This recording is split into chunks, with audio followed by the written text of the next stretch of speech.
Act like I'm talking. So tell me when you're gonna press real start. content. Me? Yeah. Oh, actually, no, it doesn't matter. We're just talking before the show. So I just want mainly a Act like I'm talking about real content. Yes, but when it comes to I'm trying to get my script together since folk don't have my script. Sorry. Can you guys talk louder? Yes. So testing 1, 2, 3, 4, So 5, no 6, seconds 7. wasted is a phrase that came. What time do you have to leave?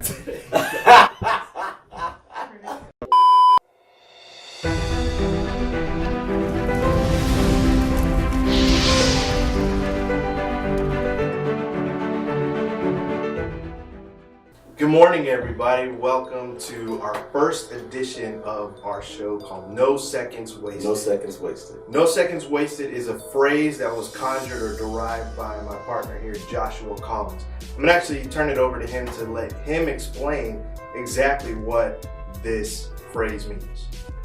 No seconds wasted is about living every single day as if it might be your last day, because it might be.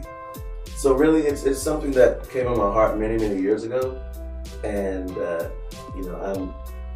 I personally don't believe in religion for the sake of it, because there's no power, in my opinion, when you just do things for no reason. But when you actually have a purpose for your life, you're propelled by that every day.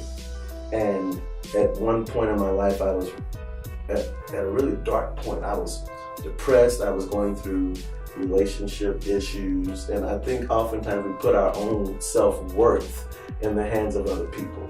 You know, have you ever done that before, man? Yeah, I've done it a lot, and sometimes I catch myself slipping. I do that a lot. It's like, why? Right. So yesterday I had a situation with someone that I've been helping with a particular project who totally didn't appreciate what I did, and I allowed that to bother me and like take away my whole weekend. Oh, wow. Because this person didn't value what I did. Mm-hmm. And I allowed that to take over a time that I could have been spending with loved ones. You know. So how does that play into no seconds wasted like that? It's a reminder, man, really, to be humble enough to admit that even though you have goals in life, you still screw up, you still make mistakes, and you have an opportunity every day to wake up and try to fix the issues that you either created the previous day or just didn't properly handle. And no seconds wasted is really just about a movement rather than just a cool sounding phrase. I didn't want to come up with something that's just catchy. I wanted to be effective.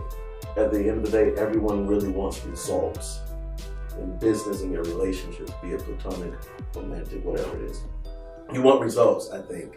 And you can't get the results that you want when you allow your focus and your attention to be on things that it shouldn't be on. For instance, this first episode is called Don't Admire the Fire, Be the Fire.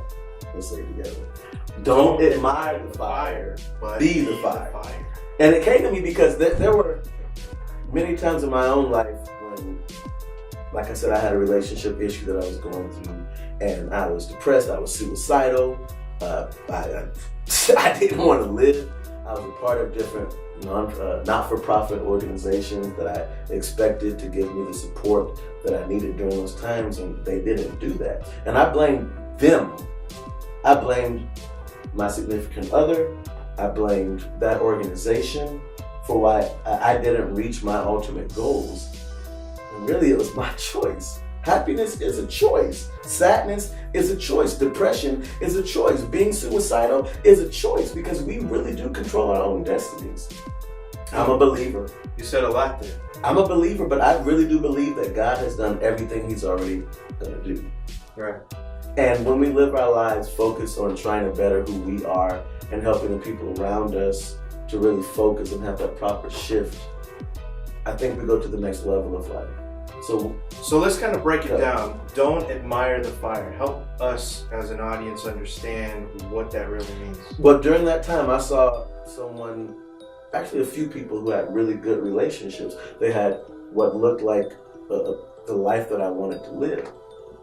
At that time, I didn't reach out to them to ask, what are you doing, sir, ma'am? What are you doing in your relationship? What are you doing with your business, with your not-for-profit to get there?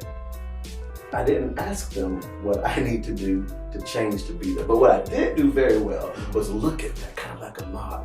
You know how moths naturally are attracted to light? I lost it. You lost it? It's gonna make sense. Okay, go ahead. A moth is attracted to light.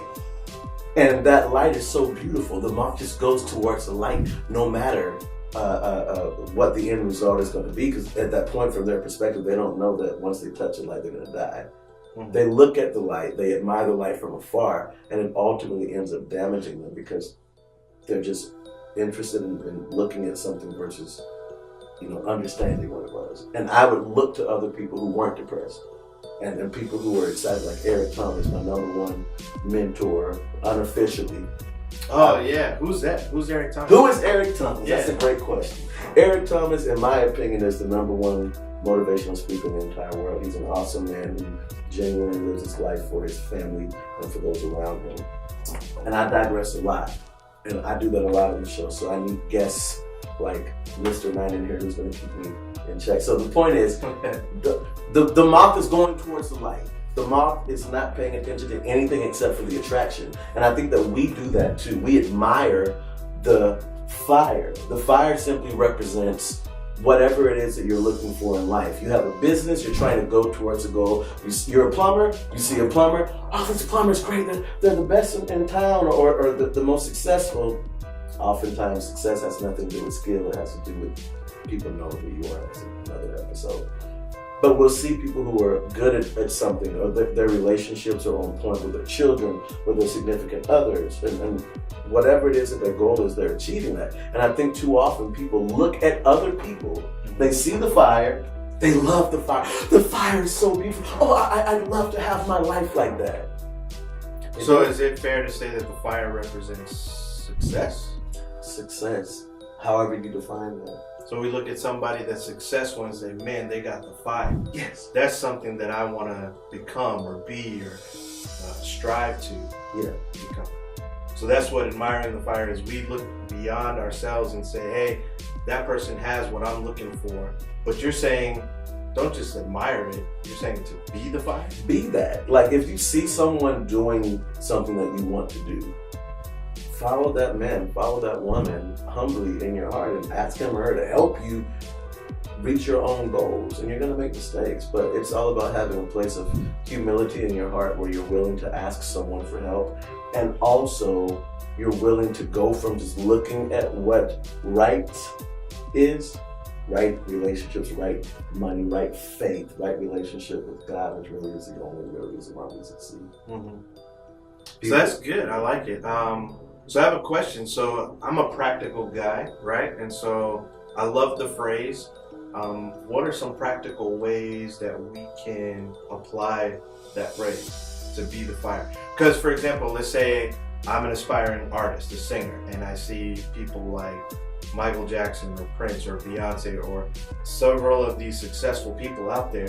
I don't have access to just go out there and ask them, hey, how did you do it? Or what do I do to become that fire? So what's some practical ways to be the fire, or at least take steps in that direction? I think it starts with writing down your goals. Okay. One of my favorite scriptures says, write the vision, make it plain so that people, depending on translations, the people can see it along with it. Yeah. So I think you have to write down where you want to be, and then take the necessary humble steps to find someone who is where you want to be. And after you write that down and get a vision of yourself for that next level, reach out to that person, reach out to those organizations to make real steps in humbling yourself to learn what he or she is doing. So writing down your plan and then putting time on your calendar to just serve. I think personally, serving someone else in that field will give you at least the entry, the access, right? The access to the beginning of you learning who you really are.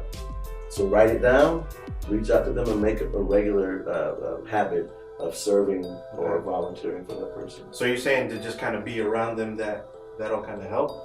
Absolutely. Just finding those kind of people that are successful the way we need them to be, and that'll help, just being around them. Okay. Absolutely. I like that. That makes a lot of sense. Just learn about what they're doing that works, learn what mistakes they've made, and just do your best not to reduplicate the mistakes, but still learn from those successes. Don't just look at it, become that. Okay. So don't just look at it, become it. So don't just admire the fire, but be the fire. Yes. So that's good tips for today, guys. I hope you're inspired, encouraged, ready to go to the next level in anything that you are participating in. Josh, thank you so much for breaking that down. We look forward to more motivational encouragement each and every day. Great stuff coming up. So thank you so much, Jeff, for being on the show. No problem. As our very first guest and co-host, and we're just looking forward to great things happening. Yes, sir. All right. Love you all very much. Thank you so much for watching, and we'll see you soon.